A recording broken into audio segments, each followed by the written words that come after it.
7F introduces the product rule. Now, you're probably all aware that product is another name for multiplication. So the product rule must be used when we have the multiplication of functions in X. So, for example, if I was to simply write this function in X times this function in X, I'm sure you would all recognise that I've got the product of two functions. The problem is that students often don't recognise we've got the product of two functions because in maths we commonly leave the multiplication sign out. So when I have X bracket 2X plus 5, we don't see it as the product of functions, but it actually is a situation where you do have the product. We know that we could put the multiplication sign back in here. That would allow me then to say that, if I was following this notation, f of x is the function simply x, and g of x is the function 2x plus 5. So it's a similar situation to the chain rule or function of a function rule in that it's difficult sometimes to recognise or realise that you actually have the product of two functions. And yes, you should be using the product rule. Unless, of course, this situation here, you could actually expand that bracket out and call that 2x squared plus 5x. Remember, we saw that with function of a function, that there are some situations where you can simplify the entire function that you're being asked to differentiate, and by simplifying it you can go back to your basic rule. I guess something more along the lines of what you'll get is this situation here in the first example. So we can't multiply the x by the x inside the bracket. The bracket to the power of 4 must be recognised as the first operation to perform if you're simplifying, and a bracket to the power of 4 is not something that's easy to expand at this stage. You'll see it is a little bit later. So definitely at this stage we've got the product of two functions and we would need to use the product rule. Just a little bit about the notation you might come across. So you can see I've used f of x and g of x.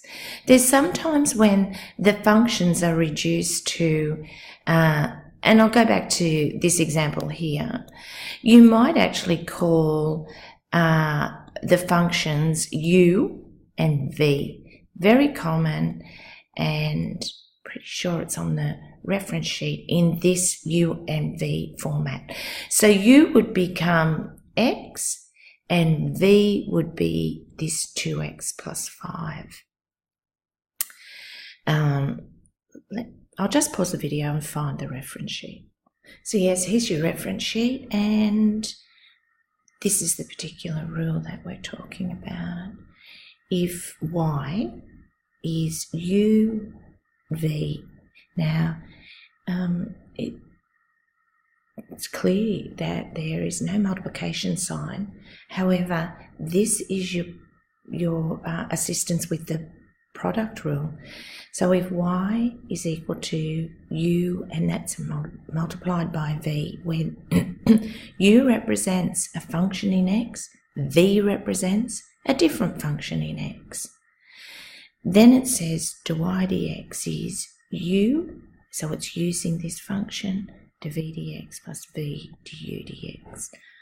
I'll show you a slight variation on that in the notes as well, which I will probably encourage you to use. It's just another way that you can write dv dx. Let's go back to the notes. So we're here. So if y was equal to u times v, where u and v are both functions in x, just like we had over here, then y dash, the derivative, can simply be written as u v dash plus v u dash.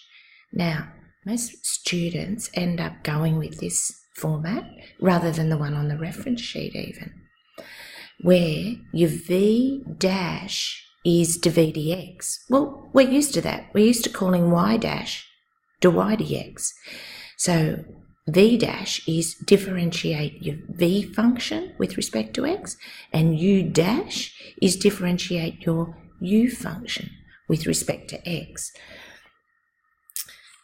The other thing that I'd also encourage you to do, and while you will see me do this, and I've asked students to always set out their answer this way, it was reinforced last year when I went to the Marcus Feedback Day that they also say that students from marking the HSC, students who set their work out this way are more likely to get the correct answer. So it's not just something I say and ask you to do, there's evidence from marking lots of scripts from students that this method actually does assist you to get the correct answer.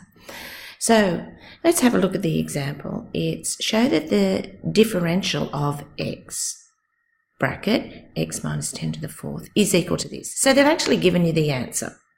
Show, we really like a show question. We know what the answer has to be. If I don't get this at the end of differentiating, then I possibly made a mistake somewhere. I guess the other option is I haven't gone far enough. I just have to keep going with the algebra.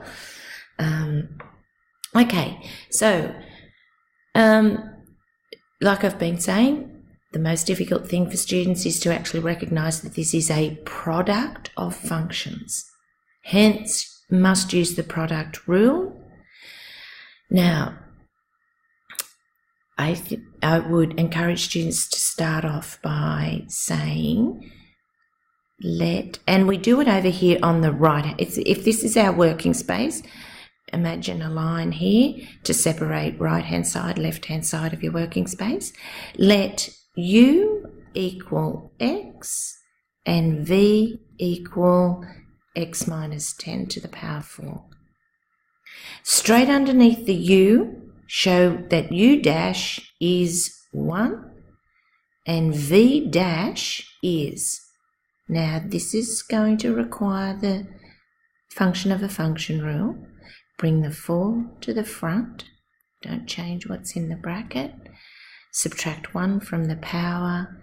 Think about multiplying by the derivative now inside the bracket, which is a 1, which won't change this.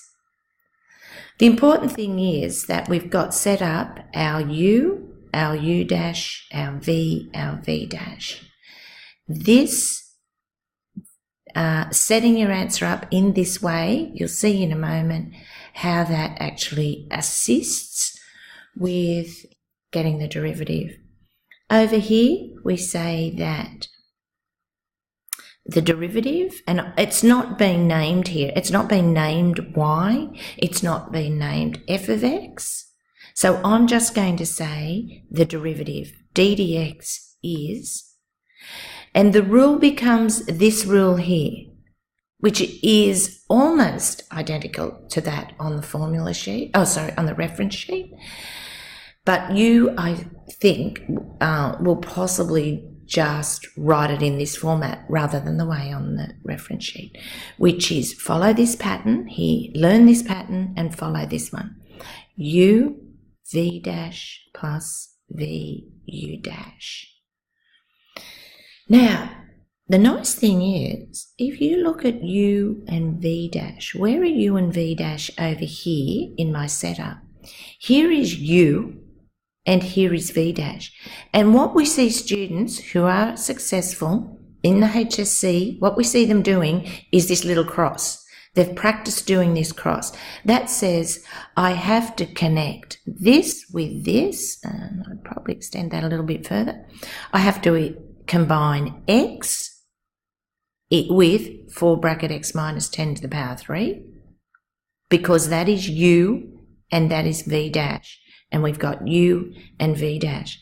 So my next line becomes this cross, x times 4, and there's a multiplication between the 4 and the bracket, x minus 10 to the power 3. Next is your addition sign. V. Now V is my other cross, and V was x minus 10 to the power 4, and we're going to multiply that by u dash, which was simply 1. So just working on that, because that doesn't look like what they've asked me to show, which is this. But what I can see I've got is this term add this term. I've got the addition of terms. Where am I heading? I'm heading to the multiplication of terms. 5 is a term, x minus 10 all cubed is a term, x minus 2 is a term. What have I learned about how you change an expression with addition into an expression with multiplication? That is called factorizing. And again, you're not going to be told this. So these are the situations that you will, of course you know how to factorize, but you won't know to factorize unless you've learnt the true understanding of why we factorize. We factorize so that we can turn an expression with an addition sign into it into an expression with a multiplication sign in it. And without that being stated, that's exactly what you need to do in order to answer this question. Well, at some stage through your solution, that's what you'll need to recognize that has to happen. So let's keep going now with doing that. So how am I going to factorize this? Well, I can see that I've got a common bracket, this x minus 10. What's the maximum of the bracket that I can take out? The maximum I can take out is x to the 10 to the power 3. That then leaves me with 4x.